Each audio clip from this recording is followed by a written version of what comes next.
Assalamualaikum warahmatullahi wabarakatuh. Nah, selamat pagi anak-anak. Bagaimana kabar kalian hari ini? Semoga kalian senantiasa sehat dan baik-baik saja ya. Meskipun libur, tapi kita harus tetap semangat belajarnya. Oke, hari ini kita akan belajar tema 8, lingkungan sahabat kita, muatan pembelajaran PPKN. Nah, tetapi sebelum pembelajaran dimulai, Ibu akan mencoba menyanyikan sebuah lirik lagu.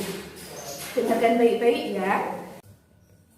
Dari Sabang sampai Merauke berjejer pulau-pulau, sambung menyambung menjadi satu, itulah Indonesia. Nah, kalian pernah mendengar lagu itu bukan? Pasti lagu itu sudah tidak asing lagi bagi kalian. Lagu tersebut menggambarkan betapa banyaknya pulau yang ada di Indonesia yang tersebar dari Sabang sampai Merauke.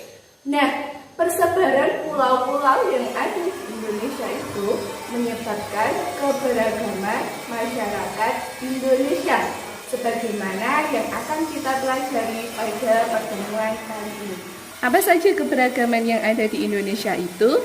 Mari kita cari tahu bersama-sama. Keberagaman yang pertama adalah keberagaman bahasa. Di Indonesia sendiri terdapat 671 bahasa daerah yang tersebar dari Sabang sampai Merauke. Nah, fungsi bahasa daerah adalah untuk berkomunikasi satu sama lain dengan masyarakat yang ada di daerah tersebut. Nah, bahasa apa saja yang bisa kita temui di Indonesia? Nah, yang pertama ini ada bahasa Gayo. Bahasa Gayo itu berasal dari Aceh. Kemudian ada bahasa Jawa. Ini ada di Jawa Tengah dan juga daerah istimewa Yogyakarta. Kemudian ada bahasa Bali dari Bali, bahasa As dari Papua, dan bahasa Badat ini dari Kalimantan. Selain itu ada bahasa Sunda, ada bahasa Banjar, ada bahasa Madura, ada bahasa Batak, dan masih banyak lagi bahasa yang ada di Indonesia. Keberagaman yang kedua adalah keberagaman agama. Di Indonesia sendiri ada 6 agama yang diakui. Yang pertama adalah agama Islam. Ada agama Kristen, Katolik, Buddha, Konghucu, dan Hindu. Nah, untuk tempat ibadahnya, agama Islam beribadah di masjid. Kemudian, bagaimana cara mereka beribadah? Mereka melaksanakan sholat.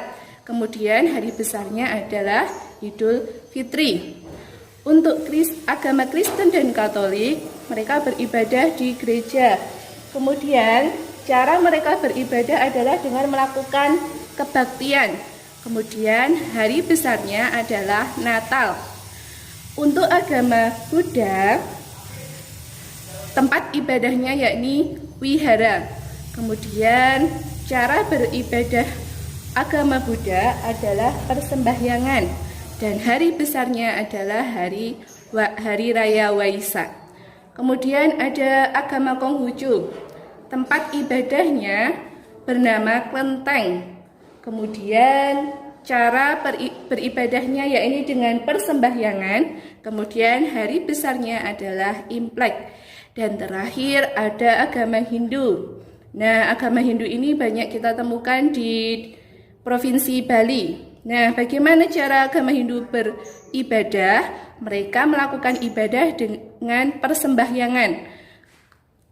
Tempat ibadahnya sendiri bernama Pura dan hari besarnya adalah Hari Raya Nyepi. Kemudian, keberagaman yang ketiga adalah keberagaman mata pencaharian. Nah, letak geografis Indonesia itu juga berbeda-beda. Karena letaknya yang berbeda-beda juga bisa mempengaruhi mata pencaharian masyarakat yang ada di suatu daerah. Contohnya di Sumatera Sebagian besar masyarakatnya bermata pencaharian di bidang perkebunan.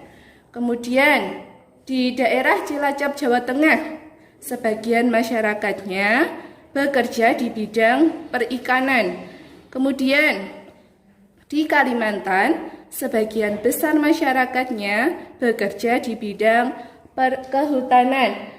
Dan yang terakhir, di Sumbawa atau Nusa Tenggara Timur, sebagian besar masyarakatnya bekerja di bidang peternakan. Nah, setelah keberagaman mata pencaharian, ada lagi keberagaman yang keempat, yakni keberagaman suku bangsa. Nah, di Indonesia sendiri ada sekitar 1.300 suku bangsa yang bisa kita temui. Keberagaman suku bangsa di Indonesia itu dibedakan menjadi dua, yakni golongan suku bangsa Indonesia dan golongan keturunan asing. Untuk golongan suku bangsa Indo, itu yang pertama ada suku Jawa, ada suku Sunda, ada suku Bali, ada suku Batak, suku Dayak, dan sebagainya yang bisa kita temui di Indonesia ini. Sedangkan untuk keturunan asing itu ada Jepang dan juga Cina, serta masih ada juga yang berasal dari Arab dan sebagainya. Untuk keberagaman yang terakhir, ya ini ada keberagaman budaya dan adat istiadat. Keberagaman budaya dan adat istiadat dibedakan menjadi tiga. Ada rumah adat, ada pakaian adat, dan terakhir ada kesenian daerah.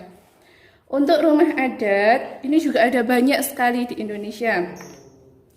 Ini adalah rumah joglo. Nah, rumah joglo ini bisa kalian temukan di daerah Jawa Tengah. Kemudian ada rumah adat Tongkonan.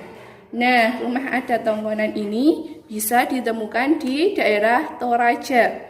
Kemudian yang terakhir ini adalah rumah gadang. Nah, ini berasal dari Minangkabau atau Sumatera Barat. Untuk pakaian adat itu juga ada banyak macamnya. Nah, apakah kalian pernah melihat baju yang seperti ini? Ini namanya beskap. Pakaian yang biasanya digunakan oleh laki-laki Jawa. Biasanya pakaian adat ini digunakan dalam kegiatan tertentu, misalnya upacara adat atau pernikahan. Nah, selain dari Jawa Tengah ada juga ini namanya baju bodo. Nah, ini adalah baju adatnya perempuan dari Bugis. Dan terakhir ini pasti kalian juga pernah melihat orang yang mengenakan pakaian ini. Ini namanya surjan.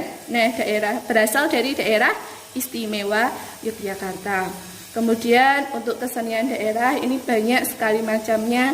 Ada seni tari, ada seni suara, ada seni musik, dan terakhir ada seni pertunjukan.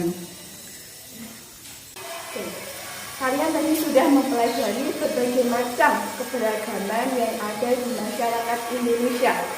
Keberagaman yang ada bukan menjadi penghalang bagi kita untuk bersatu, akan tetapi semakin menguatkan kita untuk bersatu dan saling menjaga satu sama lain. Nah, anak-anak, semoga materi hari ini bisa bermanfaat untuk kalian semua, dan untuk tugas selanjutnya akan Ibu sampaikan melalui grup kelas masing-masing. Sekian dari Bu Guru. Wassalamualaikum warahmatullahi wabarakatuh.